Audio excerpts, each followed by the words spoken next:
All right, we're here for the Staff Engineers Path Book Club, and today we're going to be discussing chapter 4, which is finite time. And just to give an overview of what that was all about, it was about time management. And so, talking about there's so many things to work on. How do you choose what's important for you to work on? And it kind of talks through different things to look at, different questions to ask yourself about how it's going to affect things like your credibility, your skills, your social capital, and your just overall energy and quality of life, and different ways to look at problems like that.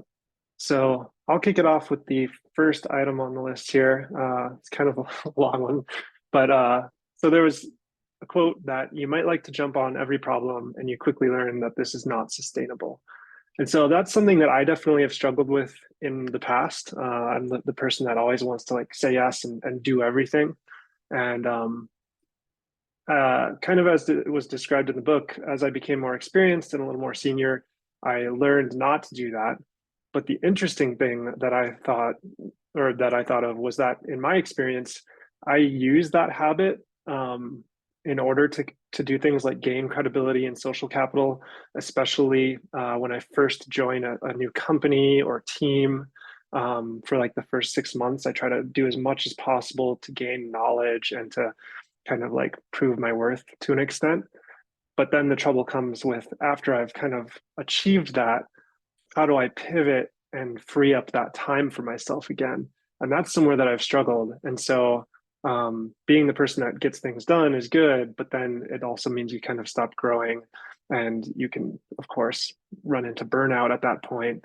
So I'm curious, like, how do you pivot from someone that's like constantly taking on a lot of things to someone that wants to take on less, but without losing all of that credibility and social capital that you just gained along the way? Um, does anyone have any comments or thoughts about the general topic or the question itself?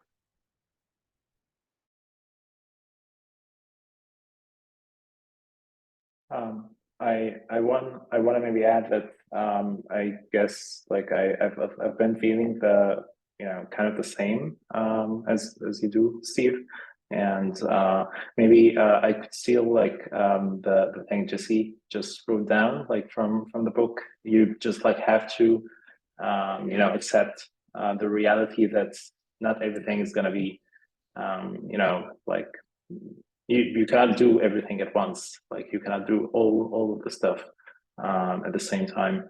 And yeah, I guess that's um, how I would think about it.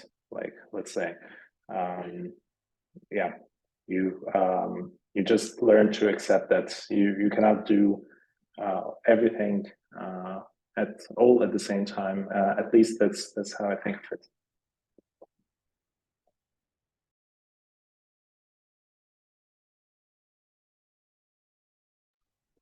Yeah, Maybe I agree. something that can help you um, feel better about this, right? Because at least for me, because I also can very much relate to that. I also think it makes perfect sense that this happens when you start, because you don't have as many things you have to do yet, right? You're just a new person. You're still finding your way. So yeah, of course I can help with that. I don't have anything else to do. Of course you do have some things to do, but not in the way that you have once you really found your default, I guess. And what I think can be helpful is to understand that you are the only person who is seeing all the things that you're not doing. It's not like everyone else is looking at your pile of shame that you would like to work on and is thinking, oh, wow, Steve isn't working on this. No, it's just you. You are thinking, oh, man, I really would like to work on this, but I can't. So this is something to keep in mind, I think. That's a really good point. I think one of the things that I've started doing is like when I'm in that situation where I know I'm going to just be taking on a lot for a while, I'll try to just kind of make it known that that's what I'm doing. so that it's not necessarily like something that people start to expect. And it's more of like, I'll tell my manager like, hey, I'm going to just try to take on as much as I can for a while, but eventually that's going to change. And like, I'll kind of let you know when I reach that point or something to that extent. So that's kind of, that's at least how I've started to manage that more recently.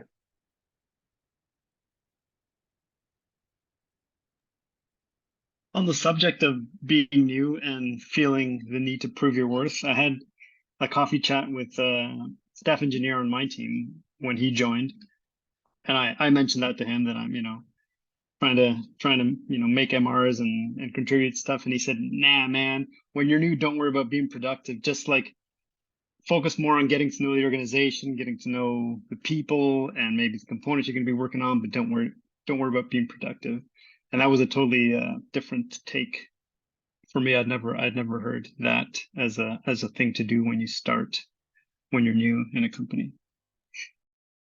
I mean, I think it kind of helps a bit too to understand like context of all the things that are going on too. So you know what is important, what to take on, like, because I see that and I'm like, oh, I can do this, I can do that. But like, which of the things that are really having that big impact or are important to the project? Like my project that I'm working on right now is there's a lot to it and so many different places you can make those changes. So it's like, getting that context, whether it's, reading docs or just even absorbing what people are doing and what they're working on has been pretty big for me. And it's been a little bit weird because I'm used to a lot of companies where there's a lot of buttons to push to approve things or to do other things, and just tiny little, like that snacking work that they talk about in the book. There's not as much of that here. It's much more like writing and reading and stuff like that I've had to adjust to, and it's good. But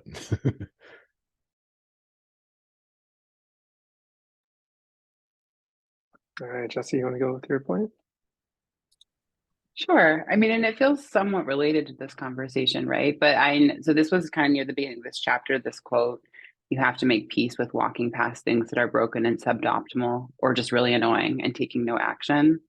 And my immediate reaction to that actually is I kind of disagree. Like, I understand that this is all to the point of stay focused, like don't get on a side quest that takes up your whole day because like you notice that some random thing is broken. But also, like, one of the attributes that I really love in a coworker is somebody who does kind of try to fix things. Like, I always am so impressed if I have an interaction with somebody and there's something about, like, there's a lack of information or the documents are confusing or just a little thing, and then they kind of just clean it up. And I don't want them to spend their whole day on it or their whole week, but yeah, this was a point that I kind of like, it's a little bit counter to the stay focused. But I don't know. I was wondering if anyone else had a similar reaction or feeling about this, or maybe the truth is that this is just what I enjoy doing, and so I'm justifying my way of being in the, like, her comment about snacks. I don't know if you remember the grid with 4 quadrants, and it was like, there's some blog post, don't do snacks, which are like the low value, easy tasks. And like, that's literally what I did yesterday. I was feeling really exhausted from a bunch of like high level thinking I'd been doing. And I was like, I'm gonna close some issues, I'm gonna clean up some feature flags. And it was like, it was really restorative for me. Yeah, that's a perfect time to deal with things when you're just exhausted from doing other stuff. I call that like sharpening your tools. You're not doing actual work, you're just sharpening your tools, or writing scripts to automate stuff or doing small tasks. Yeah, I agree with that.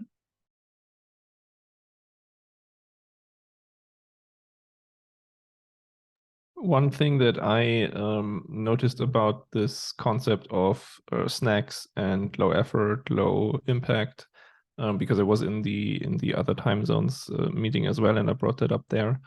And someone made me understand that I hadn't fully considered what the statement about snacks was. It's not just low effort, it's low effort and low impact. And I was kind of thinking just because it's low effort, it's a snack, but it's not like low effort things can have impact. Maybe not as big as high effort stuff, right? But it's not necessarily low impact.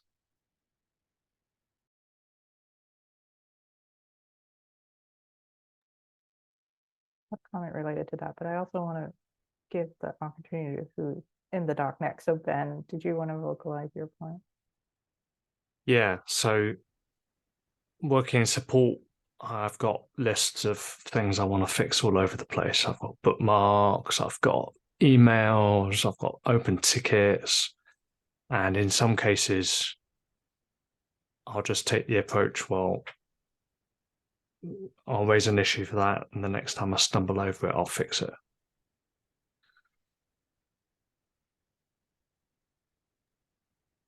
Yeah, I like the idea of the raising the issue for it, because then at least that doesn't feel like you just walked past it. You did something. You might not have fixed it, but the issue at least broadcasts it out to like a wider audience where someone could pick it up. That doesn't have to be you. And I don't know, I feel like we have that bias for action, which people they refer to that quite often, and just, I did this bias for action, or you get like a thank you for having a bias for action, and it just feels contradictory to that. Yeah, and I think, I mean, I agree with pretty much everything that everyone's kind of saying, is that there's this kind of, you have to notice the difference between snacking versus like the small but has impact. And so like the example that I think of for myself is like, there have been multiple times where like I'll do a database review and someone's confused by what was missing from the docs, or the example was incorrect. And after that, I just quickly go open an MR and update the docs. And it takes like 5-10 minutes. But then, that fixes it for everyone writing database code. So it's like, it seems like it can add up over time into like a snacking form, but those are like the small effort, large impact kind of things, I think. And it's just a matter of like seeing the difference.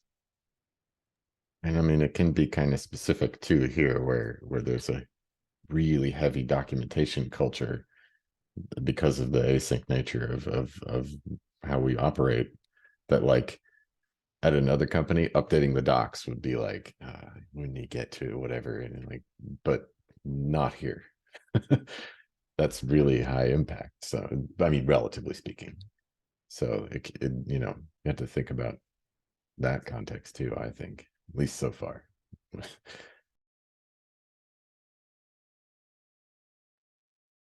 Yeah, I think it really depends. I appreciate Rena's like pointing out that snacks are low effort and low impact. And even though I think we should be cautious about, taking on every little thing that we come across. But if someone else is asking about it, I feel like it's important. And so I prefer the bias action approach. I think this does kind of go back to time management too. And I personally appreciate that I have an OKR, which keeps me focused on like the larger projects. And then I have, but we specifically make it so that my OKR doesn't like take up all my time, right? Like the reality is, especially in support, things always come up. And so I at least have some bandwidth, and I know I have some bandwidth to take on these things that people are asking about. And much like Ben, I like the approach where if you know it's going to be something bigger or more than just, 5-10 minutes of your time, that you create an issue. And then, if someone else asks about it, you stumble on it again, and then you kind of work on it at that point.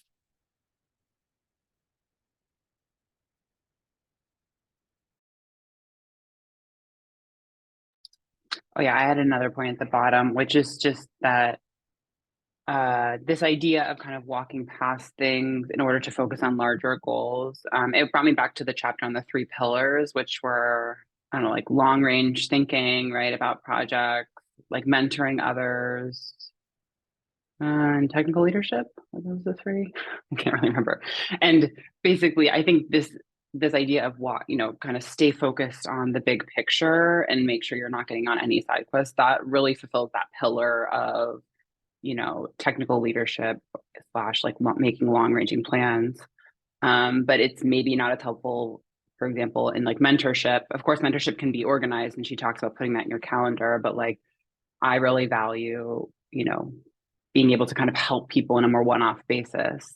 And of course, you can't do that all day, every day. It would be easy to lose your whole year to helping people get their MRs fixed up that are unrelated to anything you're working on. But also, like, I think that's a valuable exercise. So it's a tricky balance. And maybe the solution is just the kind of the point around leaving some room in your calendar, like not being so committed that every hour of every day is accounted for. So if you do anything else, it's going to result in you working overtime or working extra, but kind of leaving some slack so you can pick up little things along the way, whether it's a documentation task or helping somebody get their MR merged or something like that.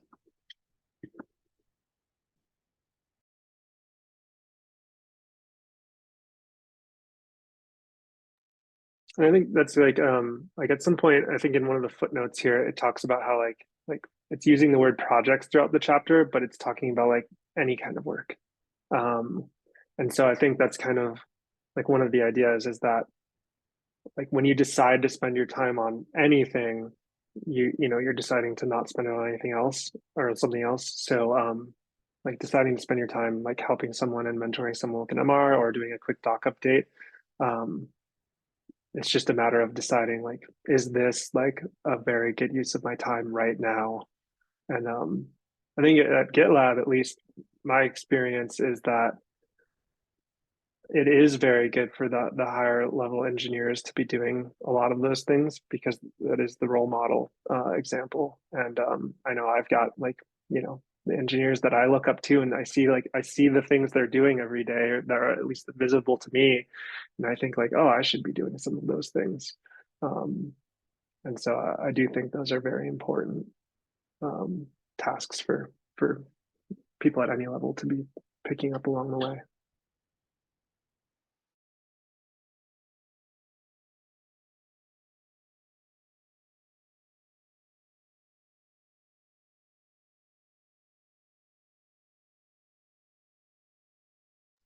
I added another question to the doc.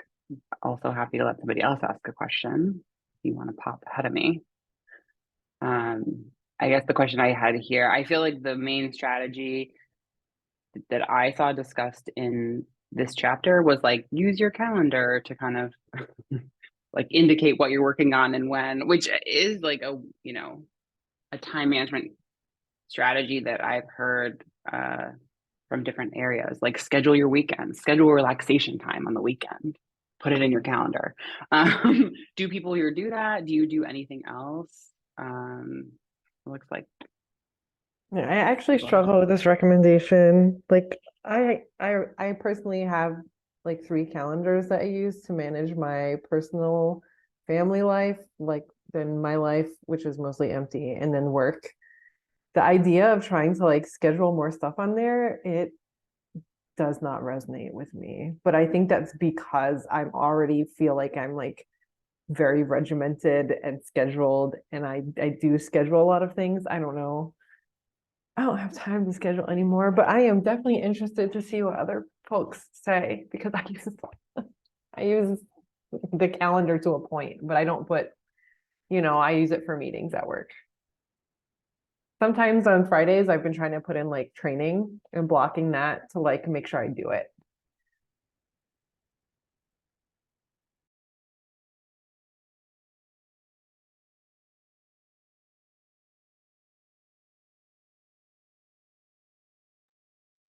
Ben, you want to vote on?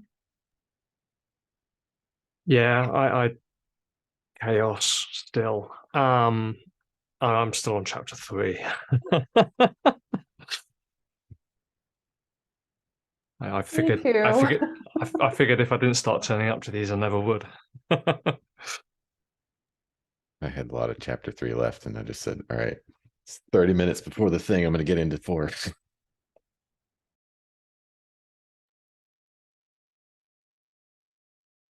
Did Jesse's answer, aside from using like tracking time for specific issues, and that's usually for kind of understanding like the weight or how long a specific like training takes, which in support we try to track to some degree to give people an idea of how long it generally takes. I feel like the GitLab way is to measure results and not time spent, so I actually don't use anything. I'm not sure this is a good thing or a bad thing, but my director and I like focus way more on metrics, right? So to measure your results. So I don't know if it's a good thing or a bad thing. But Steve, I'll let you talk about Well, I have a question about that. Or sorry, can I it. ask Cynthia a question? So like my question about that is then as you plan your week, like knowing you have various OKRs and you're trying to reach certain goals, how do you even just like think about how you're spending time? Like, do you wake up and go, okay, I'm going to spend 2 hours on this task and then 2 hours on this, or you like, what is the prioritization model in that world? So I do have a form of a to-do list. Being in support, things are very reactive. Things come up all the time, escalations, emergencies, you name it. So my goal is simply to try to work through at least the top 3, sometimes 2 things on my to-do and at least get progress on those and get it to the point where I'm like, okay, this is now less of a priority compared to these other things, right? So yeah, I have that, and I think that's true. Actually, I spoke with our chief of staff, the CEO, Stella, a little while ago, and she said that she kind of uses that same sort of thing because she's always being pulled in so many different directions, that she has a to-do list, and similarly, she'll try to get through at least the top, 3 or whatever in a day. And I think she writes it down. I don't, but it is in my brain, or I have tabs open in a certain order and that sort of thing. And so yeah, I do have this list of things, and then I try to get through the top, 3 or so. To add on that, my to-do list is the GitLab to-dos. I work exclusively on to-dos. I abandoned email like pretty much when I became a maintainer, because you just get flooded with constant threads of everything you've ever been tagged on.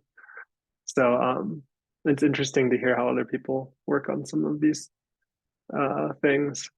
As for like trying the whole like scheduling on your calendar, I've tried that multiple times. I've tried the whole like just setting a focus time block or setting a, all of that kind of stuff. And it doesn't really work because I definitely am what at least I've decided to call a mood driven person. So it's kind of at any given time during the day, I might not want to work on a certain type of work. So like if I'm, I might just be in the mood for, I just want to do like some little like nothing cleanup items and not think for the next hour. But if I schedule that's going to be my like focus time for my big project, that's not going to work for me because I just like can't change my mindset in that same way. So I've mostly abandoned that general idea. I do know that I think it's about understanding your own habits. And like, I know that if I have scattered meetings throughout the day and never give myself more than a 1 or 2 hour chunk of time uninterrupted, then I'll never work on the big project. So I do kind of pay attention to some of those types of patterns. And then as for like tracking time spent on things, yeah, I'm in the same boat where I don't track anything in particular. I have a sense of it, kind of like how I have a sense of a weight of an issue being like small, medium, large. I can also say like I spent a little time, a lot of time, or a whole lot of time on something, but I've never dug in past that.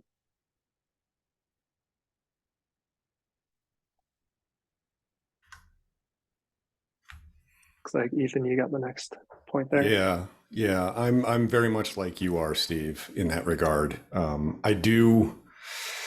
I'll use the Pomodoro technique sometimes to manage my focus and energy, but it's one of those techniques that only works to a degree. Like I'll get to the end of the 25-minute block or whatever and be in the middle of something and not want to stop, and that throws off, I never get back to it or stuff like that. It does help when I know I have a large task to work through, and I need to take a break.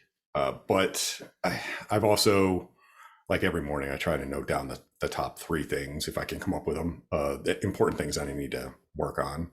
But they're usually the high level things, and there's always, being a maintainer and a reviewer for other projects, like there's always MRs that come up, and with the requirement to get those turned around pretty quick, I often find myself gravitating towards trying to knock some of those out. Just like Jesse notes down below, I usually try and start my day with that because it's kind of an easy way to ease into it. And I find that I find it easier to focus on bigger things, like in the early to mid afternoon. So the mornings are kind of like, get these small things, independent, isolated things done, that I don't ever feel like I need to note down in like my calendar or whatever. I suppose I could block it out, but I never have. I don't find like to-do lists work for me very well, even though I've tried like 5 dozen. So it's, yeah, I am very energy and focus and mindset motivated as well, just like you, Steve.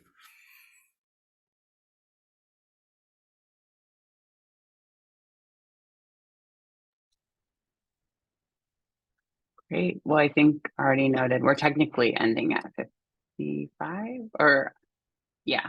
So we're technically 2 minutes over. So we'll give everybody a few minutes to breathe before their next meeting, in my case. All right. Well, thank you everyone for joining. We'll see you next week for chapter 5.